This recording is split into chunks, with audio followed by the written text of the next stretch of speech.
Hi everyone, welcome to my YouTube channel. It's Anna. Welcome in card making tutorial. As you know, I truly love and adore those papers from Scrap Boys Loveland. So I thought I will actually record the tutorial for you how to make a card with using those papers. Those papers are absolutely beautiful, so you don't need much work to actually achieve a lovely project.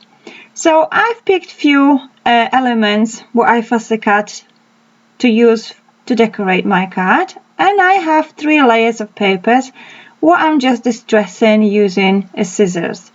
I like to work making cards this way with distress edges that create an extra dimension, extra interest to my card.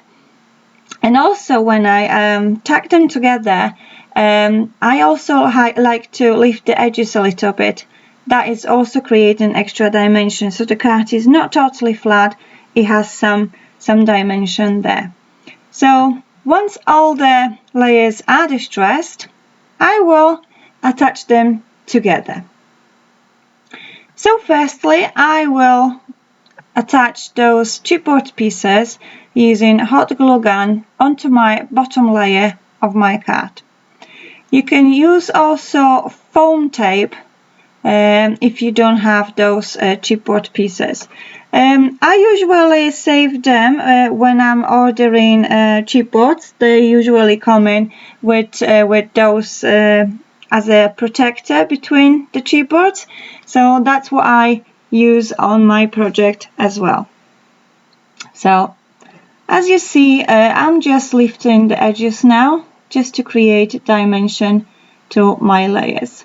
Although the chipboards are already given a bit of a dimension between the layers, I like to have extra lifts on my layers, so that's why I'm lifting edges. Now I have this beautiful stencil from Crafty Workshop designed by Carmen Medlin, mini fanciful borders, truly beautiful, very detailed stencil, and I will apply one of them using light and fluffy modeling paste. I really love working with light and fluffy paste because of the consistency, because it dries quick, and it's so easy to apply.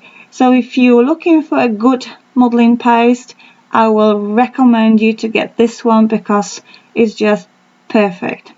So I'm just creating a few textures like so, very easy, very simple, and I will leave it on side to dry while I will work on the focal point. And always make sure you wash your stencils so obviously they not get all those dry paste over, which when you will be working on the next project it might create a bit of a mess. Now I'm using these dies from Lady E Design, lovely dies designed by Emilia Shirazan, and I have few statements from 14 Craft Bar. And for the very first time I will actually add the color to my flowers using Gelatos. I've picked very fine, very light, soft colors of Gelatos, so my flower is not going to be very intense, so the color on the flowers might not be very much visible on the camera, but there is a color on those flowers, so you will see on the close-up at the end that the flower actually is colored.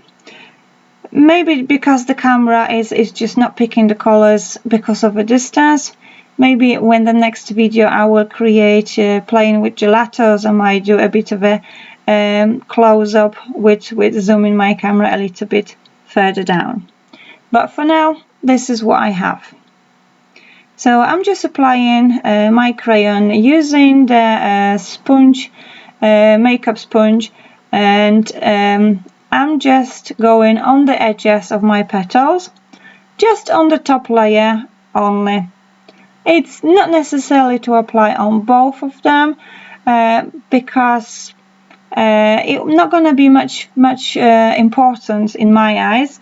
However, if you feel you want to have extra dimension and extra color to your flowers, then by all means you can apply on the top and the bottom layer of your petals.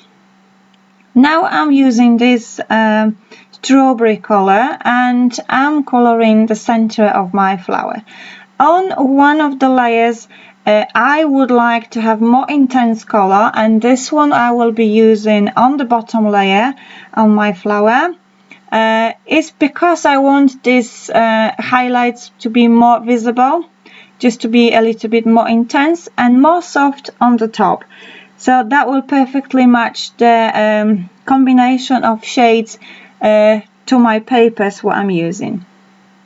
So I'm just building the colors by picking up the pigment from my crayon and then using the sponge to go and apply the color. As you see now, I'm going directly with my crayon on my layers just to make more highlights, more intense color on my petals, and then smudging with sponge just to spread evenly. Now I've got iron, and iron I have between 2 and 3 dots, so it is quite high temperature.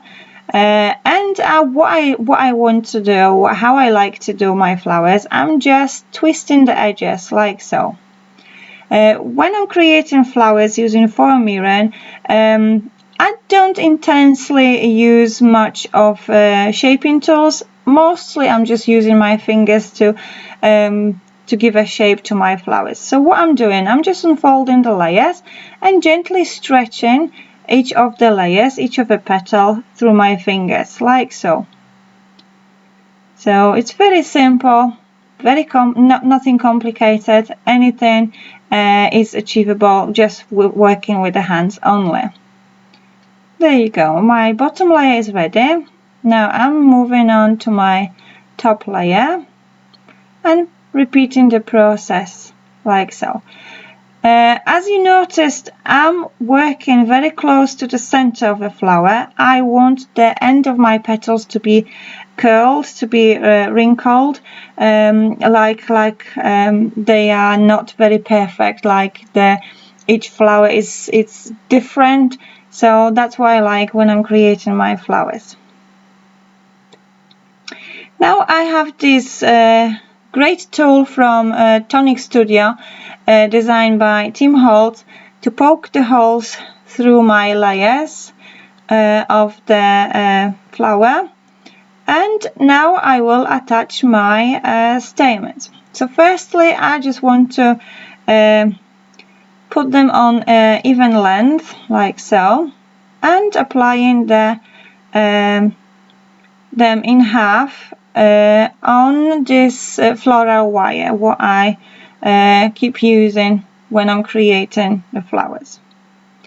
So I'm just putting through my first layer like so, and I'm securing gently with a bit of a hot glue like so.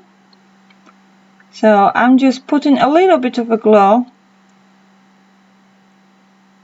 and then squashing the layer of my flowers from the bottom so it will attach to the glue.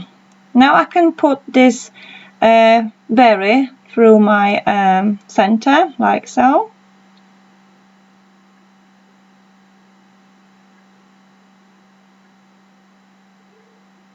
And then you can take your time and spread the stamens on your flower in the way how you want it. Now when you put in the second layer of your flower, then make sure the petals not overlapping.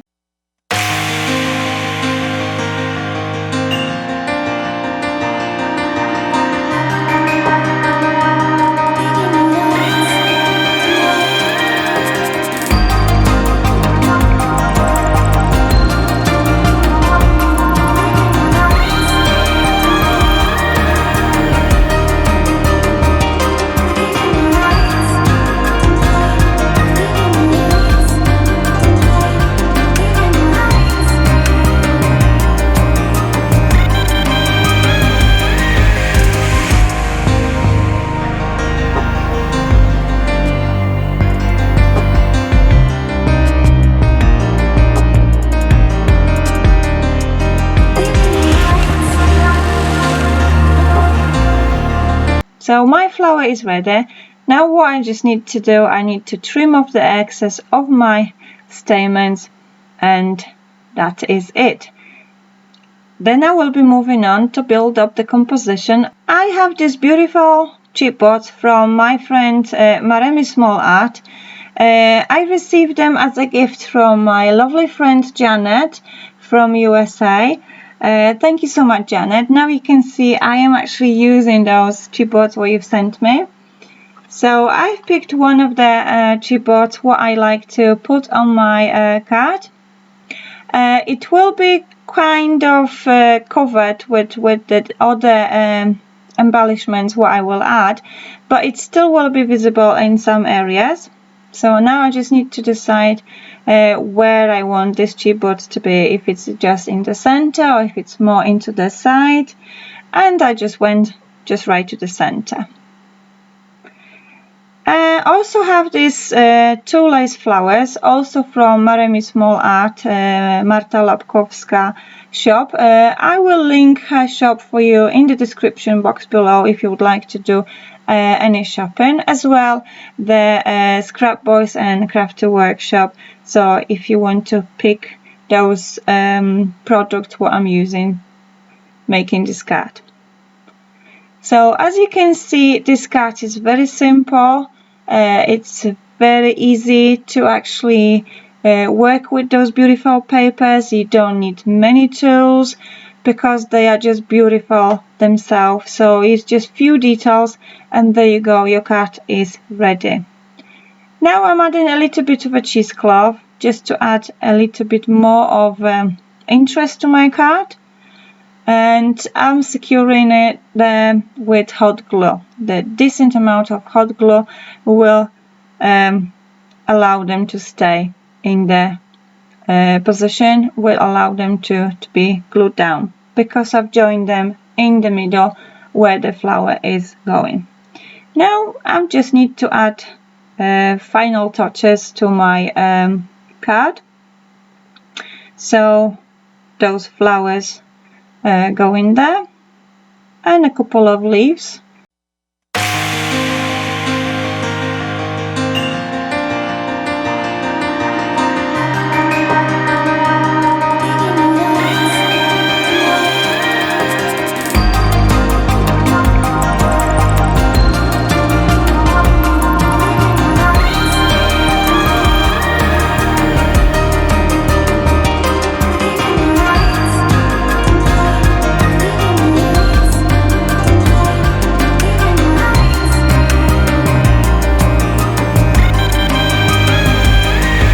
Now I have this Lady E dies for the leaves, which I will also use in my card. I will add a bit of a color for my bigger leaves using this distress ink. I'm not covering them totally. I'm concentrating on the bottom part of the leaf when they joined together.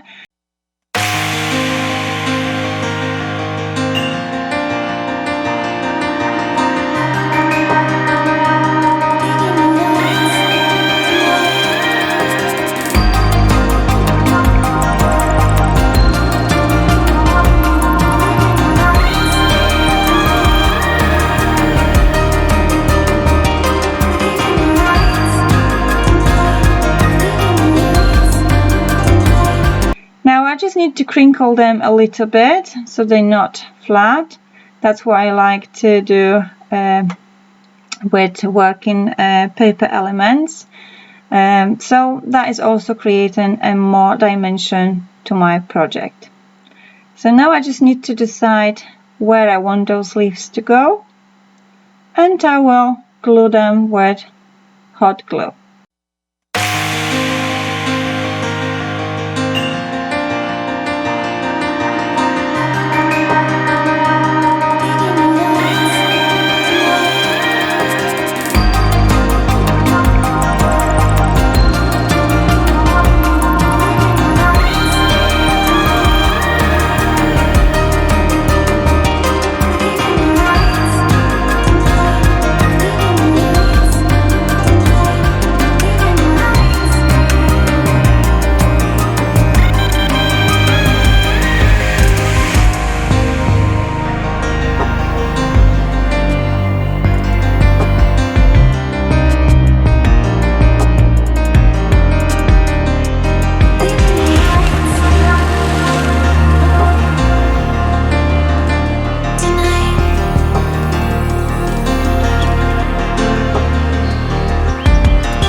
finish off my card, I will just make a bow with this string, what I also got from my Remy Small Art Shop.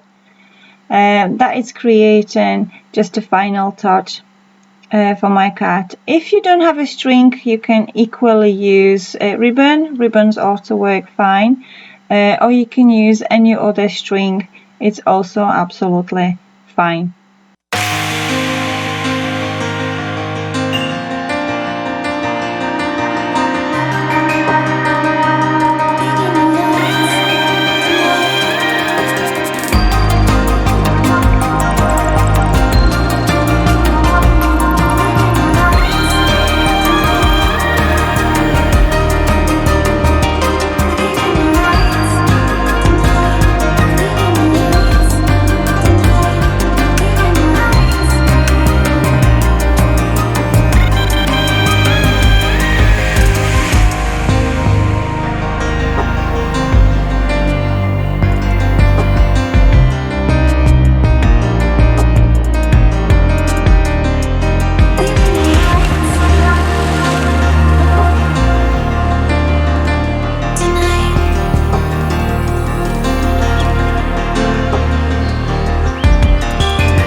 What I like also in Scrap Boys papers, that at the bottom of the 12 by 12 sheets you have those titles, you have those headings what you can cut out, and that is perfect to use on your project. This one, it says najlepsze życzenia, which means best wishes. Scrap Boys paper, they have them in English and Polish, so you don't have to look and search for any stamps to add a title to your project. So in my eyes, this is absolutely great to have them all in one place. To finish off my card, I'm making a few splatters with acrylic paint with soft lavender tones, like so. So that's how it looks, the close-up. All I need to do now is to attach my card to the card base, and this is it. My card is ready. So I hope you enjoyed this tutorial. I hope you found it inspirational. You have a bit of a texture there, you have a bit of a dimension there, you have a simple embellishment. So like I said, it's very easy card, it's achievable, it's perfect for beginners. So thank you so much for watching my video, and please subscribe for more videos. I hope you will find them inspirational. I hope you find my channel to give you something what you're looking for. If you have any suggestion, please leave me a comment. I'm always happy to read the information and comments and question what you are leaving for me. So thank you so much, and I will talk to you super soon. Bye for now.